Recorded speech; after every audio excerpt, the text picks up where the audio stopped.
Okay, we're going to start with The Nation. Colorful roadshow draws curtains on Tinubu's campaign.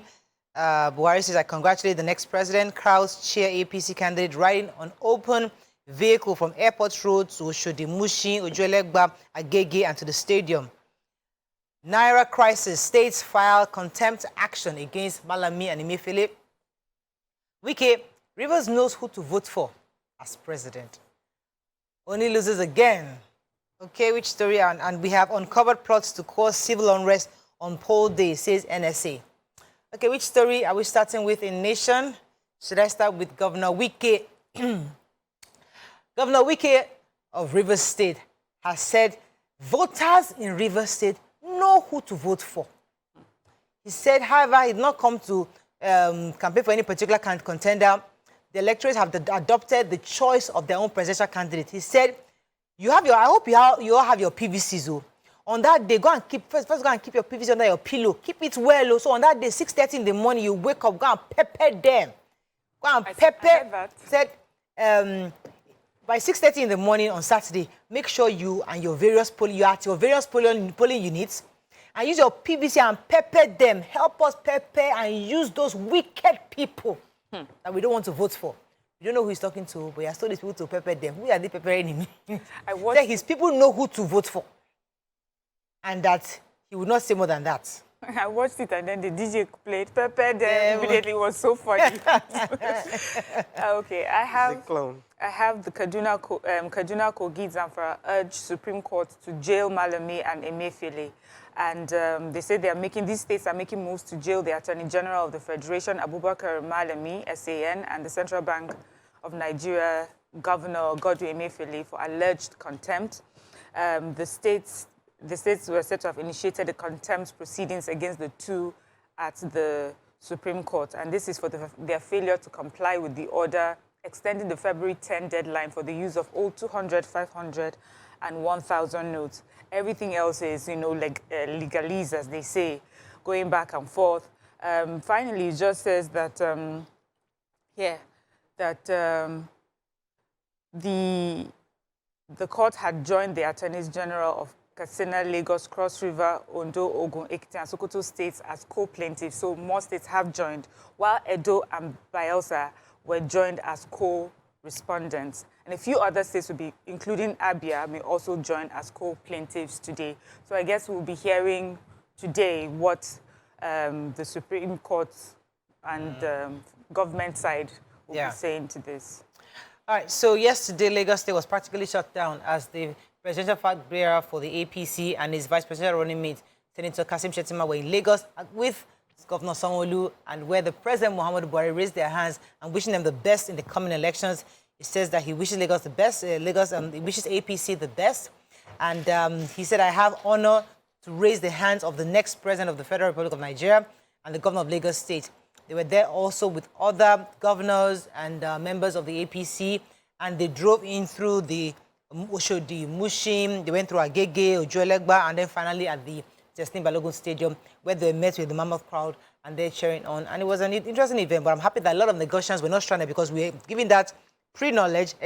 Schools were practically having online. Some schools even did close yesterday, and people just stayed away. So at least the entire area was free for the supporters to attend. Yeah, I wanted to take the NSA have, they said they have uncovered a plot to...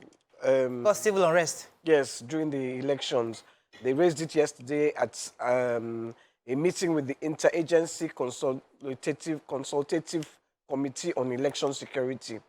That it was hosted by INEC. He said that some subversive elements are trying to use the currency brouhaha to create arrest during the elections. That they are going to deal with everybody decisively. Please, so we want free, please, violence-free elections for all of us. The Punch.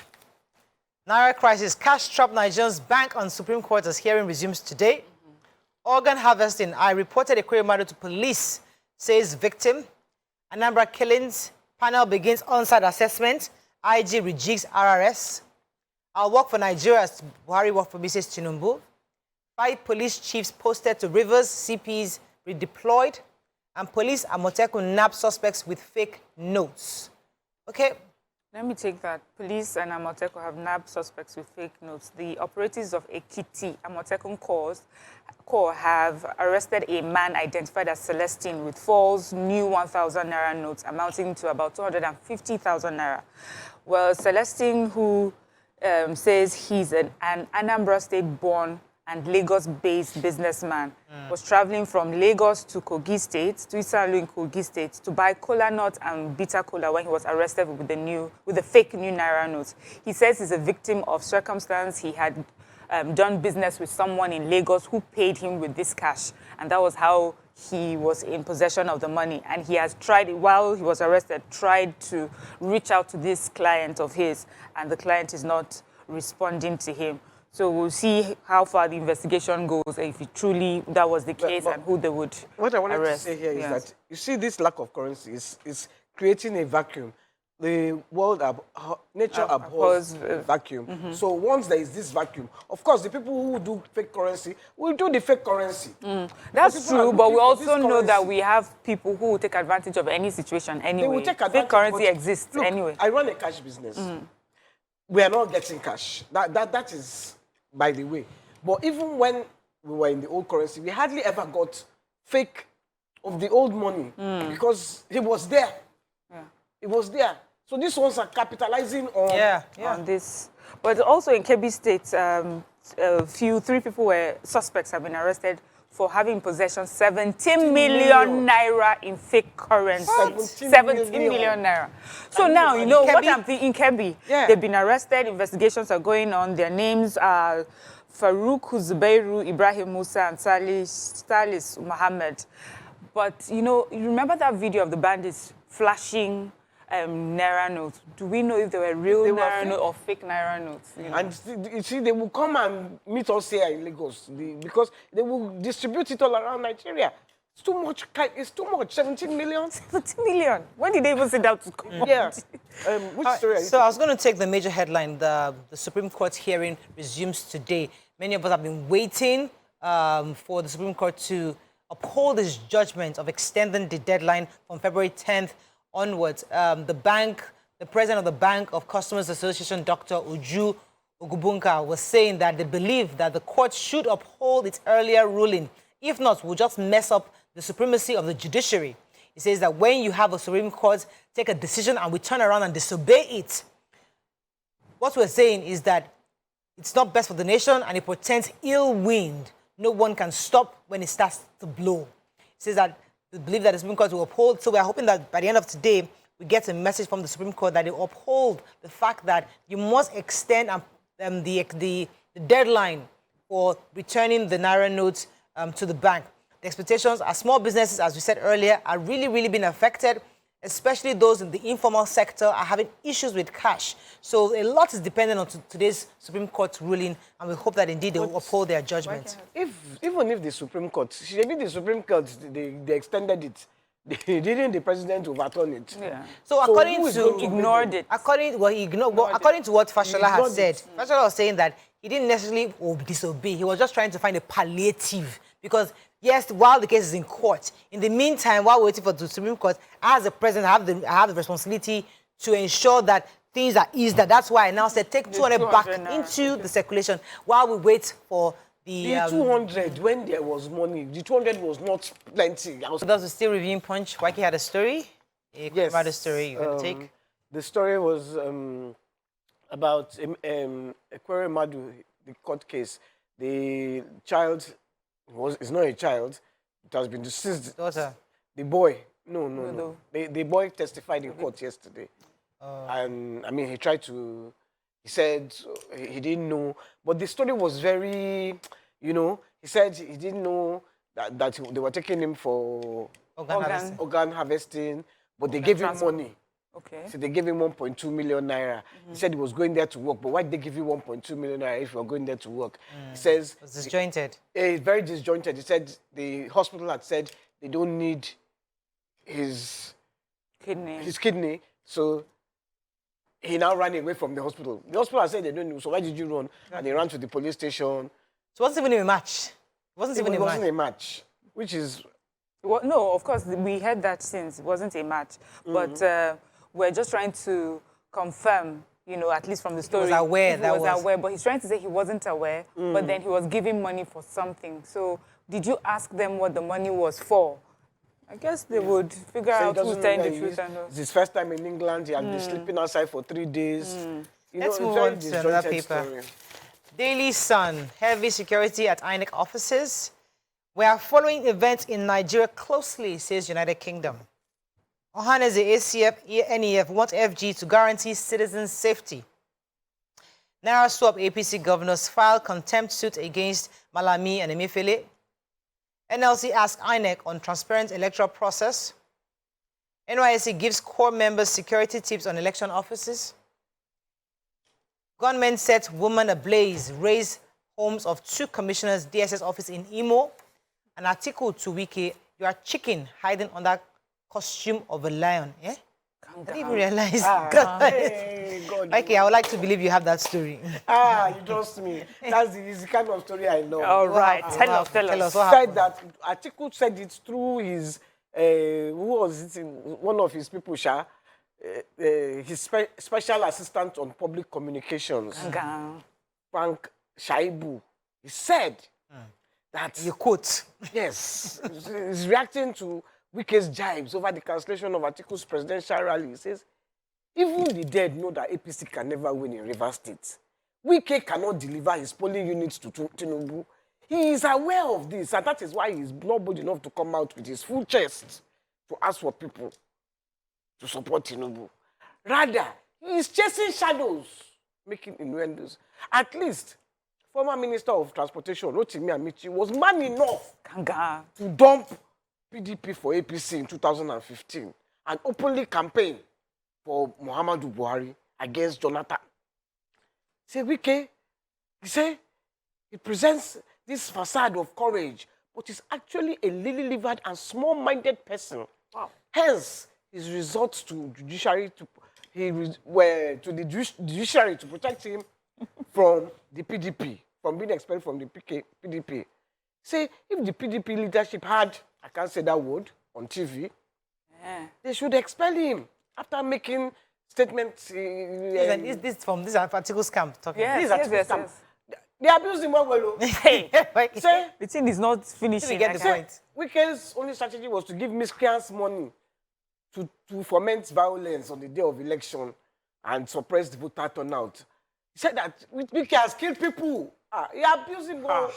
Okay. He said, even said it. He said, if you want to know the truth, go to YouTube. Where Wike said, you see on YouTube, go. He quoted the YouTube quote. Okay. All right, let's take another story. We're waiting for Wike's response to that. Okay. We need it. So there's an human interest story. Go ahead. Yes, so we have the United Kingdom has said that it's following closely our run-up to the presidential, legislative and gubernatorial elections in Nigeria. The UK's Minister of State for Development and Africa, Andrew Mitchell, in a statement yesterday, said it was imperative that Nigeria holds free, fair, and credible elections to consolidate its democracy and political stability. He says Nigeria matters to the UK, and we're following the run-up to these elections and closely monitoring them. Over the last 2 months, I've met 4 of the presidential candidates and the chairman of INEC and emphasized our support for the process and our commitment to a strong relationship between our countries. And he goes ahead to say how vital it is for us to have free and fair elections. But he also says that if the UK is aware of attempts to subvert democratic processes at the national or state level in Nigeria, it will take action against those who engage in or incite electoral violence and other anti-democratic behaviors. And some of the sanctions would be preventing people from obtaining UK visas or imposing sanctions under our human rights sanctions regime. And I've been hearing conversations for and against this stance, like, are you our principal? Are you our headmaster? Well, their country, they can choose not to give you visa. Yeah. I'm happy that, I think INEC was saying that over 140,000 election monitors are around, and they'll be here to monitor the elections. Yeah. If you have come to TVC already and are going around to various media houses, just letting them know that they're here to monitor the elections and ensure that things go smoothly. So in Imo State yesterday, something really bad happens. Some gunmen continued their nefarious activities. The burnt set a woman ablaze. Grace Ungu on fire in Imo State. They also razed the houses of Imo State Commissioner for Youth and Sports, Mr. Emeka Okoronkwo, and the country home of the former commissioner under Okorocha's tenure, Professor Nnamdi Obiarare, who also served as Commissioner of Land Urban Planning during the Chief Ikedi Ohakim's administration. The hoodlums actually moved the homes of the DSS and burnt this woman to death beyond recognition. The state CID said they've already they went in to take the woman's body to the mortuary, and they've started intensive investigations to unravel the faces of these perpetrators. I really hope they find these people because, and I think by now we should have a lot of CCTV cameras across states, especially in the southeast. These things happen. Remember the guy that they all just accosted and shot in broad daylight. So we need in major highways, we need, you know, I mean, we need a lot of CCTV cameras across many states. How many major roads could there be in certain areas? You don't have CCTV camera in your banks. It is. But I know I have an Alausa. That will Alausa. I'm always afraid of doing anything wrong in that Alausa because there's cameras will catch you. That's small local governments. I say you see the bank when they burnt. Do you have CCTV of who burnt it? I beg. Let's move on. Your network is not working. CCTV. How will CCTV work? The Vanguard. Please, I have to go back to this. Which story? He said that Wike is like a bus conductor. Hey. He talks like a bus conductor. That he's going to go and bob the APC governorship candidates. Okay. Leave this evil. Please, it's too close to election for this kind of conversations. We need violence-free. Yes, violence-free. Vanguard. Violence in words we don't want. Vanguard, please. What's going on in the bank? Naira redesign. Only old 200 notes reissued. CBN insists. We want peaceful polls in Nigeria. Please, I hope somebody took that story. Says EU observers. YFG borrowed 2.1 trillion in 2 months. And Naira swap mitigated ISOP and Boko Haram activities in the northeast, says Army. NNPCL confirms rise in oil production to 1.6 million per barrel. Okay, which story are we taking? Yes, let me take the EU observers. So, as Nigerians head to the polls on Saturday, the European Union Election Observation Mission in Nigeria yesterday said that the international community is interested in seeing a peaceful, fair, and credible election devoid of violence and irregularities. It says we have a clear message, we want peaceful elections, and I think that is something that everybody shares. We have spoken to political participants, we have met with judiciary, we have met with the civil societies, and we have met with EU delegations, and we got advice from them. We have other observers like ECOWAS, the Commonwealth of Nations, and American delegations. All of us are pulling towards one thing, and that is peaceful elections. This is not controversial, but it's really important because that is part of the evolution of Nigeria's democracy. And if we play our role well, then we'll be proud of it and so forth and so on. So peaceful, free, fair, peaceful elections. By God's grace. All right, so finally, the Theatre Commander Northeast Joint Task Force Operation Hadin Kai Major General Ibrahim Ali has said that the Naira swap and the cash policy of the CBN has mitigated violent extremism in the Northeast. According to him, since the inception of this, the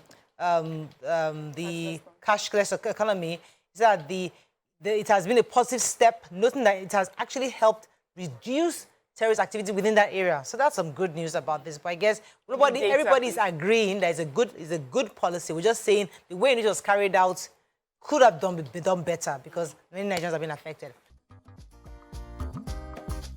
Stay tuned. Your View will be right back.